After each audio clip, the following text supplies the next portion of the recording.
EOW ने एक FIR दर्ज की है आज, जिसमें ऋण हेतु जो प्लॉट बंधक रखा गया था, मूलतः उस प्लॉट को बंधक रख के इनिशियली 75 लाख का लोन लिया गया था।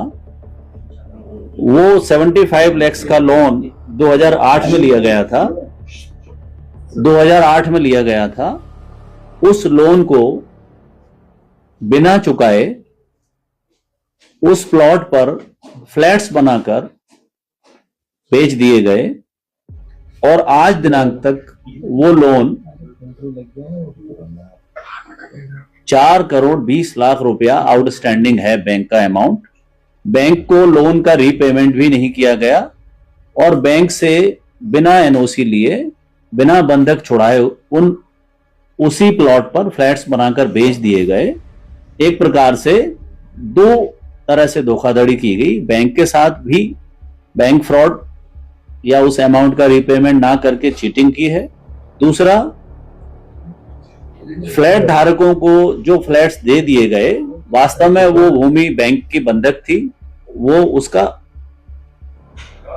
वैध स्वामित्व उस व्यक्ति के पास नहीं था कि ताकि वो उसकी रजिस्ट्री दूसरों को कर सके। इस पर हमने मुकदमा पंजीकृत किया है, जिसमें एक शिकायत हमको मिली थी।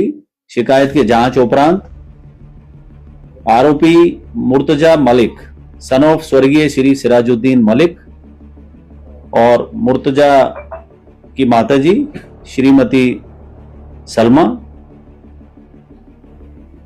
और इनकी कंपनी जिसका नाम है कबीर रियल्टीज लिमिटेड, इसके विरुद्ध अपराध जो है 420, 409 और 120B के तहत पंजीकृत कर अपराध विवेचना में लिया गया है।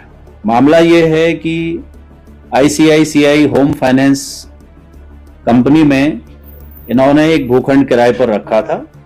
ये भूखंड जो है वो एक अग्रवाल स्टेट सांघी कॉलोनी इंदौर में है।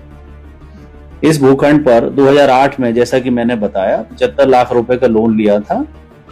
आज की तारीख में बैंक के जो स्टेटमेंट हुए हैं, बैंक से जो डॉक्यूमेंट प्राप्त हुए हैं, उस आधार पर 4 करोड़ 20 लाख रुपए की राशि बैंक की आउटस्टैंडिंग है अभी भी। और ये वहां पे बंधक था ये प्लॉट। इस आधार पर कबीर रियल्टीज और उसके मालिकगण, उसके जो डायरेक्टर हैं मुर्तजा और उनके परिवार के लोग, इनके विरुद्ध प्रकरण दर्ज कर विवेचना में लिया गया। इंदौर के सभी शहर के लोग। सर, ये जो प्लॉट बंधक मतलब गिरवी रख के लोन लिया था इसको, जी, क्या साइज था और इस पे कितने फ्लैट्स बनाए, उसकी बिक्री से कितनी राशि कमाई होगी? ये प्लाट 5200 स्क्वायर फीट था, जिस पर इनके द्वारा 8 फ्लैट बना करके विक्रय किया गया। कितना पैसा इसने कमाया होगा उसके? तो इसमें करीब एक फ्लैट 50 लाख के करीबन इनने विक्रय किया है। इस तरह से जो प्लाट क्रेता है उनको इनके द्वारा यही बताया गया है कि इसमें किसी तरह का ऋण नहीं है, कोई लोन है क्या? उन्होंने भी इसका रिपोर्ट किया है। सभी फ्लैट धारकों के भी हमने स्टेटमेंट लिए हैं, तो उनकी भी यही शिकायत है कि साहब हमको जो फ्लैट दिया गया वो तो प्रॉपर्टी ऑलरेडी लोन पे है, ऑलरेडी गिरवी रखी हुई है। तो ये दो पक्षीय चीटिंग हो गई, बैंक के साथ भी और फ्लैट धारकों के साथ भी। एक ही जगह है। क्या सर, ये जो फ्लैट मालिक हैं उनके नाम रजिस्ट्री भी होगी प्रॉपर्टी की? हाँ, रजिस्ट्री होकर के उसमें रह रहे हैं। जो फ्लैट के क्रेता है जी, उन्होंने रजिस्ट्री 12-13 नहीं कराई। रजिस्ट्री कैसे होगी? जब उन्होंने चेक नहीं किया सरकार ने कि साहब कैसे आप इसके नाम पे कर रहे हो? यही तो उनके साथ चीटिंग किया, उसने बताया ही नहीं। जो विक्रेता है इसी के लिए तो मुकदमा कायम किया है ना, कि गलत हो गई। लेकिन जो पंजीयन विभाग के अधिकारी वो लोग क्या कर रहे थे, उन्हें नहीं पता कि अब ये प्रश्न उचित ये होगा कि या तो आप पंजीयन वालों से पूछें, हम उनकी भूमिका का परीक्षण जरूर करेंगे, हम इतना कह सकते हैं, है ना। ठीक है, धन्यवाद।